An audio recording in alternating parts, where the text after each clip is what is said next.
আমার মাঝে মধ্যে কি মনে হয় জানেন, আমার মা আসলে আমার আসল মা না, আমার মা সৎ মা। তোমার এমন মনে হয় কেন? যদি আসল মা হইতো তাহলে কি একটা এতিম মেয়ের লগে আমার বিয়া দিত, আমার জীবনটা এইভাবে শেষ করে দিত? কথাটা অবশ্য তুমি খারাপ বলো নাই। আমি কোনোভাবে এই মায়ের সহ্য করতেই পারতেছি না। কিভাবে যে এই মায়ের এই বাড়ি থেকে তাড়ামো আমি কোনো উপায় পাইতেছি না। আমি তোমার একটা ভালো উপায় দিতে পারি। কি উপায় ভাবি? যখন ও স্বামীর আদর ভালোবাসা না পাবে তখন দেখবে ও এমনিতেই চলে যাবে, আর এতে তো তোমারও লাভ আমারও লাভ। আপনার জন্য ভালো কেন ভাবি? ও এই বাড়ি থেকে চলে গেলে আমার ছোট বোনটারে তোমার সাথে বিয়ে দিতাম। তো ভাবি আজকে কি করছি জানেন, ওর ইচ্ছা মতো অপমান করছি, ওর মামারে একেবারে ধুইয়া দিছি আমি। এইভাবে চালিয়ে যাও, একদিন দেখবে সাপও মরবে লাঠিও ভাঙবে না। এভাবে যদি কিছুদিন যায় এই মায়া আসলে এই সংসারে টিকবো না।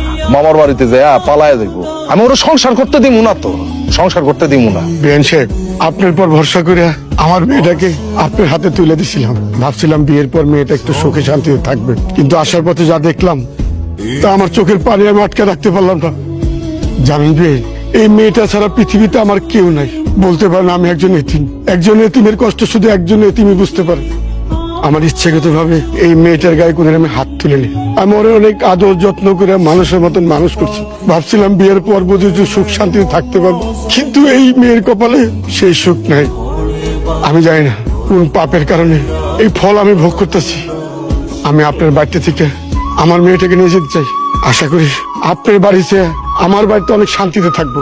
আপনি এই মেয়েটার আমার হাতে তুলে দিছিলেন না, আমি কিন্তু ওরে যত্নে রাখছি, একদম নিজের মায়ের মতো রাখছি। আমি আপনার কোনো দোষ দিতেছি না।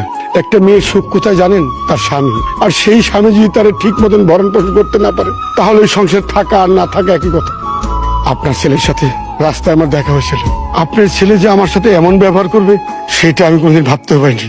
আমি একজন স্কুল মাস্টার, এই হাত দিয়া কত ছাত্র মানুষ করে দিছি। বেলা শেষে আমার ঘরের সুখটাকেই আমি সুখী করতে পারিনি। বিয়ানছে, আমি একটা সিদ্ধান্ত নিয়েছি। আমার মেয়েকে আমি আমার সাথে বাড়িতে নিতে চাই। পৃথিবীর সব কষ্ট আমি সহ্য করতে পারবো, কিন্তু আমার মেয়ের কষ্ট আমি সহ্য করতে পারবো না। আপনি আমার বাধা দিন না। আমি এই বাড়ি ছেড়ে যাইতে চাই না, আমি তো এখানে সুখে আছি। তুই যে কতটা সুখে আসোস সেটা তো আমি নিজে চোখেই দেখলাম। তোরে আমি জন্মদিনে ঠিকই, তোরে তো মানুষের মতন মানুষ করতে পারছি। আর যতদিন এই বুড়া বাবাটা বাইচে থাকবো ঠিক ততদিন তোরে আমি চোখে চোখে রাখবো, তোরে হেফাজত করবো।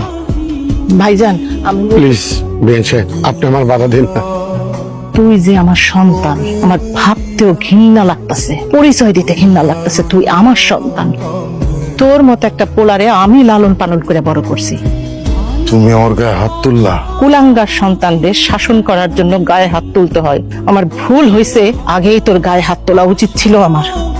তুই একটা মানুষ এত জঘন্য হইতে পারে কি কইরা? হ্যাঁ, একটা লোক তার আপন ভাগ্নিরে দেখতে আসতেছিল আমার বাসায়, তুই তারে পথের মাঝখানে অপমান করলি। হ্যাঁ, তুই জানোস তোর মতো অমানুষ তার দুই হাত দিয়া কতগুলা মানুষ হয়েছে, একটুও লজ্জা করলো না? হ্যাঁ, কি অন্যায়! তার ভাগ্নি এতিম, এটাই তার বড় অন্যায়। আরে এতিম তো আমি এতিম।